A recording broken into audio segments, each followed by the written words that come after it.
En 13 jours, je suis passé d'une idée de projet infaisable à une idée de projet qui m'a rapporté plus de 1000 euros sur les 2 premières semaines. Ça, c'est ce que je t'aurais dit si je voulais te faire croire que c'était aussi facile et que ça m'a vraiment pris 2 semaines. Dans cette vidéo, je vais plutôt essayer de t'expliquer le processus de création de A à Z, de te montrer les idées merdiques que j'ai eues au passage et de voir étape par étape comment réussir à sortir son premier MVP. L'idée, ça va être de transformer cette idée infaisable en un projet qui fait des ventes. Si tu me connais pas, je m'appelle Ezis, j'ai 22 ans, ça fait 1 an que je documente tout mon apprentissage du développement web sur internet. Après avoir gagné plus de 20 000 euros via la freelance, j'ai décidé de lancer mon premier projet Spikes, le sujet de cette vidéo. Personnellement, j'ai toujours appris à coder en faisant mes propres projets. Et si vous avez déjà vu mes 2 précédentes vidéos, vous devez savoir que toute mon aventure, elle a commencé en rejoignant un Discord qui s'appelle le Colisée. Et à ce moment-là, j'ai eu l'idée d'allier 2 choses. D'un côté, faire un projet qui pouvait servir au Colisée, et de l'autre, aussi me challenger sur mon apprentissage de React à l'époque. L'idée que j'ai eue donc, c'était de proposer des projets fictifs dans divers domaines, que ce soit le SMMA, le SEO, l'e-commerce, peu importe, pour que tous les nouveaux arrivants dans le Discord puissent avoir un projet sur lequel travailler à plusieurs ou tout seul. Du coup, à ce moment-là, je me mets à travailler sur ma plateforme pendant 1 ou 2 mois. Je vais vous mettre quelques visuels,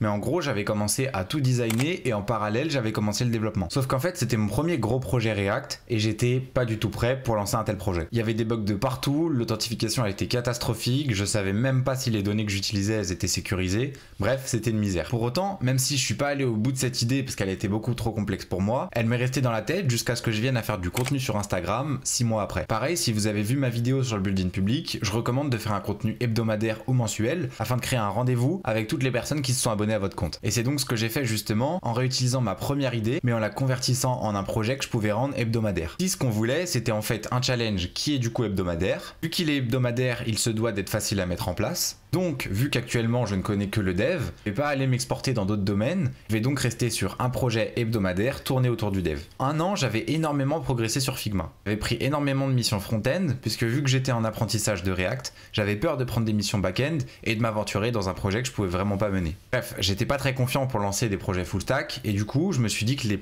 projets hebdomadaires allaient en fait être des projets front-end uniquement. Au lieu de créer une plateforme, lancer des projets de tous les côtés et dans tous les domaines, j'avais maintenant mon idée claire et précise qui était le lundi j'allais publier une maquette, le mercredi j'allais apporter des conseils aux personnes qui participent au challenge, le vendredi j'allais apporter une sorte de code corrigé pour que les personnes puissent l'utiliser pendant le week-end. Ça chaque semaine. C'est bien d'avoir l'idée, pour savoir si elle est bonne, il faut la présenter au premier utilisateur. En l'occurrence, j'avais déjà eu un peu cette idée avec le projet React. Au final, j'avais fait un peu de design et un peu de dev, mais ça n'avait mené nulle part. Cette fois-ci, il fallait que j'aille beaucoup plus vite, que je mette les choses beaucoup plus vite en place et que je sorte le projet surtout très rapidement. Tout simplement fait quelques recherches jusqu'à trouver une plateforme qui me permettait de récupérer des mails en échange d'un accès à la plateforme, publier des blog posts avec une mise en page sous Markdown, pouvoir envoyer ces posts par mail à toutes les personnes qui s'étaient inscrites. Clairement, c'est tout ce qu'il me fallait. J'avais pas besoin de chercher plus loin. Le lundi, j'envoyais un post par mail qui détaillait le projet de la semaine. Le mercredi, je mettais une story sur Instagram pour savoir si les gens avaient besoin d'aide. Et le vendredi, je renvoyais un nouveau mail avec quelques conseils sur le projet en question et surtout le GitHub corrigé. Les résultats ont été super positifs très rapidement. J'ai fait ça pendant 4 semaines, j'ai eu à peu près 500 inscriptions à la newsletter, et même des réels qui parlaient du projet qui atteignaient les 20 à 30 000 vues. Et ça a beaucoup fait grossir mon compte Instagram. Maintenant vient le moment des problèmes. En fait c'était très bien, mais je passais quand même énormément de temps à gérer les challenges, notamment à cause de la partie rédaction. Un autre problème, je passais énormément de temps à parler en privé aux personnes, du coup mes réponses n'étaient pas propagées à l'ensemble de la communauté que je n'arrivais pas à créer puisque les gens ne voulaient pas rejoindre le Discord. À ce moment-là, on est donc vers février 2024, je tombe malade parce que je suis en plein voyage en Thaïlande.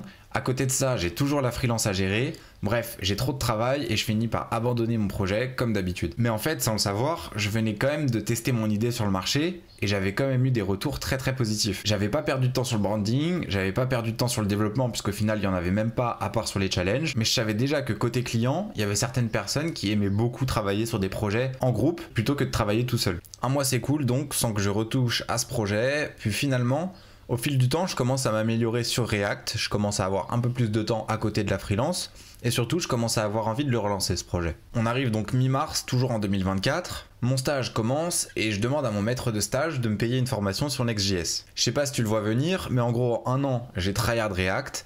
Je vous ai dit en début de vidéo que j'aime beaucoup apprendre le code via des projets. Ça fait aussi 1 an que je travaille sur Figma et maintenant je commence ma première formation payante sur Next.js. Je me suis dit que je vais plutôt reprendre l'idée qui était très bonne sur Insta pour apprendre Next.js dessus et créer ma propre plateforme avec toutes les bonnes idées que j'ai eues dans la première version et tout ce qui pourrait me faire gagner du temps pour que le projet soit maintenable sur le long terme. Bon, à ce moment-là, on peut penser que la route est pavée d'or, mais pas du tout. C'est aussi le début de beaucoup de galères. Car si on reprend le processus de création classique d'un site web, on va parler du wireframe, du design et ensuite du développement. Et moi je suis dev, mais j'adore le design et j'adore quand tout est parfait. Et si t'as déjà fait du design sur un projet perso, tu sais très bien de quoi je parle. Si t'es pas limité dans le temps, t'auras toujours des détails à peaufiner. Donc si on récapitule, j'avais une idée intéressante, des gens motivés pour rejoindre le projet, j'étais en train de me former sur Next.js, donc j'allais avoir tous les outils pour pouvoir sortir la plateforme, mais j'arrivais quand même à ne rien sortir et à rester sur Figma. Et je vous le rappelle à ce moment-là, puisque moi je m'en rendais même pas compte, mais il y a quelques mois auparavant, j'envoyais des newsletters sans même coder, et le projet marchait très bien. Et maintenant que j'en parle, j'ai l'impression d'avoir été débile, mais pendant ce temps-là, je me rendais pas du tout compte. Je rendais tout compliqué, j'essayais de faire un design parfait, alors que même quand il n'y avait pas de design et que je passais par une plateforme qui était affreuse, j'arrivais à avoir des gens intéressés, et la demande était là. Ok, donc maintenant on va commencer à voir la lumière. À ce moment-là, on est le 2 mai et ça fait des semaines que je bosse sur le design. Il y a absolument rien qui sort comme je vous l'ai dit et ça va commencer à me saouler. C'était aussi par la même occasion le moment où j'ai commencé à utiliser un journal et où je devais écrire dedans tous les jours. Un jour je me pose et j'écris: aujourd'hui on va parler de Spikes. Et c'est là que tout a changé. En fait, j'ai juste pris ce qui marchait sur mon idée de plateforme de projet que j'ai eu pour le Colisée. J'ai juste pris ce qui était bon à prendre dans le projet de la newsletter que j'avais lancé sur Insta et j'ai essayé de faire un combiné des deux en le rendant le plus simple possible. Au final, j'ai listé tous les points de mon MVP, un moyen d'afficher du texte et des images pour présenter les challenges, un moyen de différencier les étapes exercices et corrections, un moyen de bloquer les personnes qui n'étaient pas inscrites au challenge pour pouvoir récupérer leur email et en général les inciter à créer un compte, un URL pour le Figma,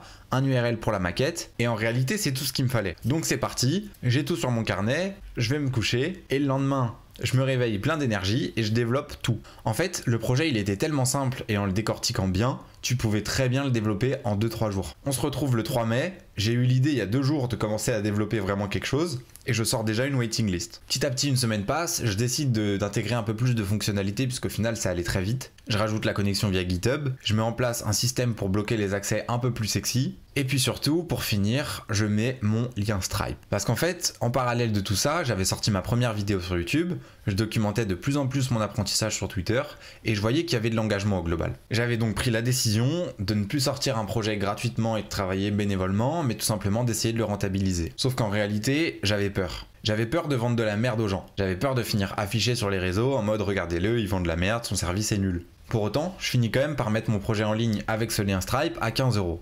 L'idée c'était de mettre en place un plan Early Birds pour pouvoir laisser les personnes qui le voulaient me soutenir, mais aussi et surtout accéder aux corrections des challenges, accéder à un Discord privé, qui n'est pas si privé que ça, on verra dans une autre vidéo, et le fait de pouvoir accéder à certaines maquettes. Bon, je vous passe quelques détails, entre temps j'ai aussi eu le temps de mettre un mail à l'inscription afin que l'expérience client soit un peu plus sexy, mais au global, ces choses-là, c'est des détails. J'aurais très bien pu le sortir encore plus rapidement qu'en 2 semaines.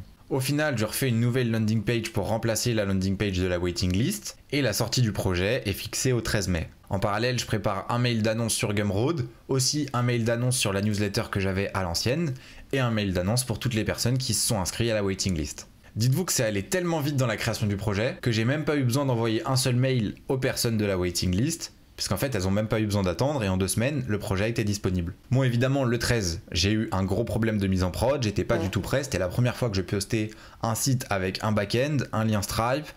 Bref, c'était mon premier vrai projet et clairement j'étais pas prêt à passer en prod. Donc bref, une journée passe, je règle tous ces petits soucis, on se retrouve maintenant le 14 mai, ça fait 12 jours que je développe mon projet et il est enfin prêt à voir le jour. Je fais un tweet, j'envoie tous les mails, l'annonce fait beaucoup de bruit, toutes les personnes de la communauté dev, mais pas que, ont décidé de me soutenir ce jour-là, et mon tweet atteint les 30 000 vues très rapidement, et je vais vous mettre le screen, mais j'ai fait plus de 20 ventes le premier jour sur mon premier projet. 27 ventes en 24 heures, ça fait un peu plus de 400 €, et pour une personne qui n'arrivait à sortir aucun projet et qui s'est décidé de le faire en 2 semaines, je trouve ça plutôt pas mal. Même si je peux gagner plus en freelance, ici l'idée c'est quand même que j'ai créé mon propre projet, que j'ai écrit mes propres lignes de code et que je fais ma propre promotion du projet. Je suis à l'initiative de toutes les idées en lien avec ce projet. Et c'est vraiment ça qui me fait kiffer, c'est vraiment ça qui donne de la valeur à ces 400 €. Pour moi, il y a beaucoup plus que 400 €, il y a aussi des personnes derrière qui attendent un service, et c'est ça qui me motive à travailler au quotidien. Bon, on arrive à la fin de cette vidéo, comme tu l'as vu dans le titre, je te parle de plus de 1000 €, et là on est qu'à 400 €. Je te rassure, j'ai bien gagné ces chiffres, actuellement je suis à plus de 1700 €, mais je te réserve la suite de cette histoire dans d'autres vidéos, parce qu'il y a encore plein de choses à dire, et je préfère rentrer un peu dans les détails pour que vous voyez bien comment ça se passe. En réalité, entre temps, le projet a grandement évolué, tous les jours j'apporte des nouvelles nouveautés, on n'est plus 27 membres mais on est plus de 60 désormais, et j'ai pour objectif de créer une plateforme communautaire tournée autour du dev. Les challenges, ça va être qu'une excuse pour les personnes pour se motiver à lancer eux-mêmes des projets. Je vais aussi les aider à créer une communauté sur Twitter, sur Insta, créer du contenu autour de leur vie, et plus simplement, je vais les aider à comprendre comment build in public un projet, comme j'ai pu le faire depuis un an. Si t'as raté le plan Early Birds, il est pas trop tard, on n'est plus à 15 € mais maintenant on est à 28 avec le plan Late Birds, ce qui représente à peu près moins 47% sur le prix final que je vise. En effet, la valeur de l'accès va augmenter au fur et à mesure que la valeur de la plateforme augmente, et c'est tout à fait normal. Donc dépêche-toi, si t'as envie de rejoindre l'aventure, je te mets le lien en description, fais vite. Voilà, c'est la fin de cette vidéo, j'espère qu'elle t'a plu. N'hésite pas à t'abonner, je vais continuer de documenter toute la création de Spikes. Je vais alterner entre des vidéos comme celle-ci un peu plus travaillées et des vidéos vlog où je vous parle de tout ce que j'ai fait dans ma journée et de tout ce qui arrive sur Spikes. J'attends tous vos retours en commentaire, j'espère que la vidéo vous a vraiment plu et je vous dis à la prochaine, à plus.